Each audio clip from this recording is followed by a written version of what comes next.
এই যে এনসিপি নাহিদ ইসলাম যে কথাটা বললো শুনেন, আমার কাছে খুব ভালো লাগছে। ফ্যামিলি কার্ড দিল ঠিক আছে, এই ফ্যামিলি কার্ডটা উঠাইতে কত টাকা ঘুষ দেওয়া লাগবে, আমার কাছে ভালো লাগছে কথাটা, বক্তব্যটা শুনেন। সংগ্রামী বন্ধুগণ, দু একটা কথা বলতে হয়। আমরা শুনছি বিভিন্ন কার্ড দেওয়া হবে,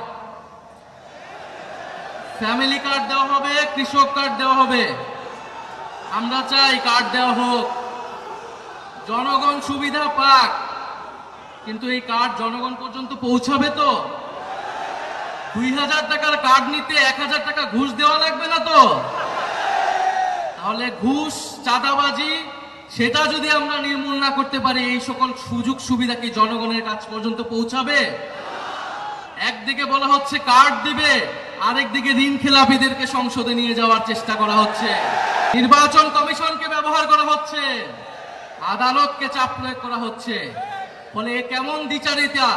যদি প্রকৃতপক্ষেই জনগণকে সুবিধা দেওয়ার নিয়ত থাকে, তাহলে কেউ ঋণ খেলাপিকে নমিনেশন দিতে পারে না।